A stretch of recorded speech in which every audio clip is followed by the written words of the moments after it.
Dave? Pretty proud. That was it's exciting.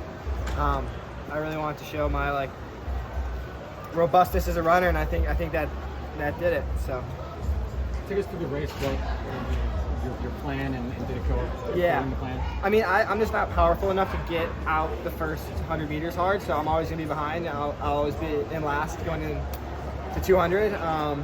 It was like it bunched up, so for a second I just thought I'd go in the back on the rail and move up, but then I kind of felt it slow a little bit, so I decided to go wide and work my way up to the front. Then I just got in Bryce's shoulder, hung there for a little bit. Brandon Miller went by.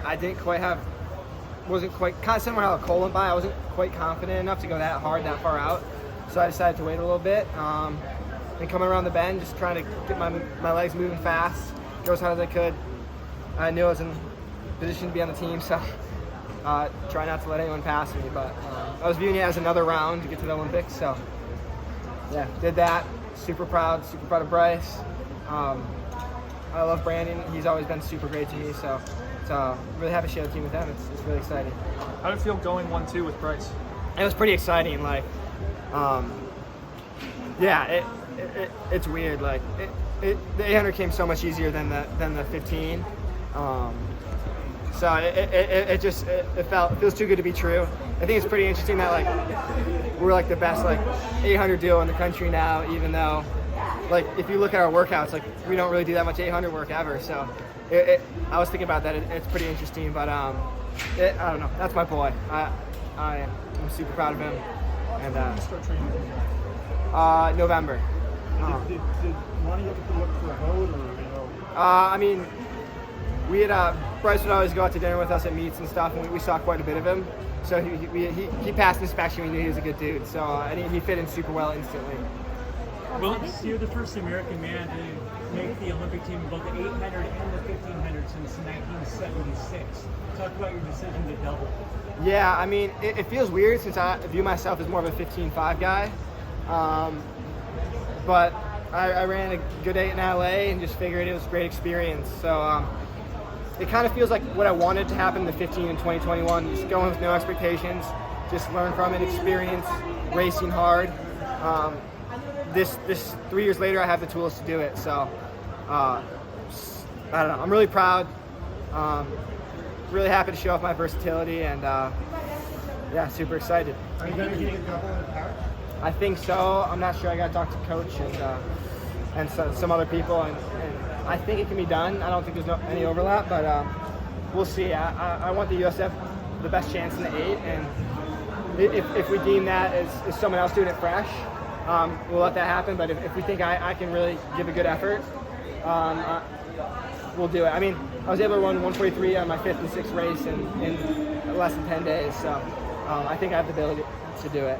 I think you told us after the heats that you were like, oh, I'm going to use this as a training opportunity. Like, was there a point this week that changed in your mind? Like, I could do a really good time in this? I mean, I wasn't taking the races lightly, so as soon as the gun went off, I'm competing with everyone else.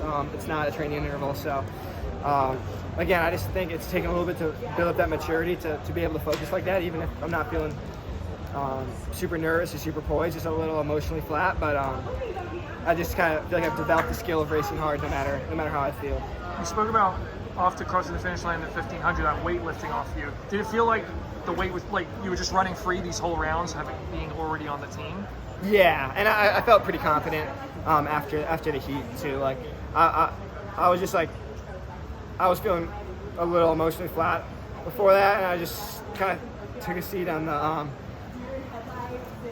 the starting block thing, the number, and just thought, I'm like, all right, well, it's not fair to anyone in my circle to not give a good effort. So I know I'm able to, even if I don't feel like it. So that's what I did. I went out and gave it a really great effort, and that I feel like set me up really well for the final. I'm feeling really confident. Becoming like a good 800 runner, when did you think that started to happen for you? You know, was it this year, or did you always think you had this in you? I mean, definitely there's a lot of talent that goes into it. I mean, I train like a 15.5 guy. I have a really great strength coach, and shout out Andy K, and then a really great coach helping me with a lot of speed development stuff. It's Pat Henner. So those two really have made a huge difference in my top end speed, my efficiency, running fast, and just a lot of that 800 specific thing, just through the lifting and speed development. So I would say adding that to my training for sure helped.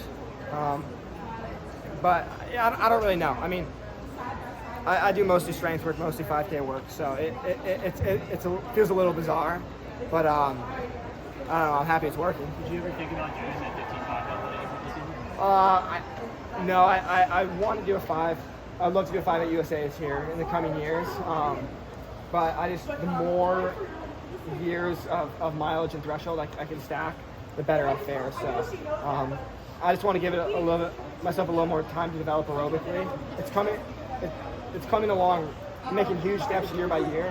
So I feel like in a few years I could be really competitive in the 5. But it's just one of those things you can't rush. It just takes year after year of consistent aerobic work. Going pro straight out of high school, do you think that you were mature enough for big races like this, like you clearly are now after qualifying in 2 events? No, but there was a hard year or 2 in there, but eventually I got my feet underneath me, and it's been good. So it was hard. It was like trial by fire a little bit, but I feel like I've gotten to a good place now, and I'm still on a really good trajectory. Do you think those hard 2 years helped motivate you to where you are now? Yeah, I mean, I was motivated then too. I just think I didn't really have the maturity or skills to handle a lot of stuff. But really, at the end of the day, just like having a really good attitude about training and just being super consistent day in and day out is what did it. Because like you can have the best mental game in the world, but if your fitness is not there, you can't run good. So that just being consistent with training. I've had 1 3-week injury and that's it, and really haven't missed any days besides that. So I just feel like I've been able to get better day by day, week by week, month by month, year by year. I know nothing's been decided yet, but do you physically feel like you could do this again at the Olympics? Yeah, I'm just gonna go do strength work for a month and try to recover from it because it was a lot of hard racing. But I mean, I was able to run 143 on my 5th and 6th race after I would say a pretty hard semi and final in the 15. So I have faith in my strength and robustness. Again, it'll be harder at the Olympics, but I'll also have all the stimulus from this week. And Hobbs, that like unorthodox training you talked about at Milrose earlier this year with only doing no runs longer than about 7 miles regularly. Yeah. Like, is that, how much do you credit that to your results this year? Do you think that's made an impact? I mean, who knows? Like, that just works well for me, and it's I can get the most volume in with the least fatigue. I don't think it's magic. It's just something that fits me. I don't know if it's mental or physical or what, but it's just allowed for consistency. So anything that allows for consistency, I would say, is good. So I like it. It's been working. I'm gonna keep doing it. Again, like talking about the 5, I think at some point, like, you do need a little bit like of that fatigue resistance work in the legs. So I don't know if that would come in a long run, longer easy runs or longer like VO2 type workouts to try to get that. But I'm sure some adjustments would have to be made. But I don't know. Anyways, I think it's helped, but not specifically like the 7 mile thing or this or that, but just finding something that allows me to be really consistent over time and get a lot of good work in. Thank you so much.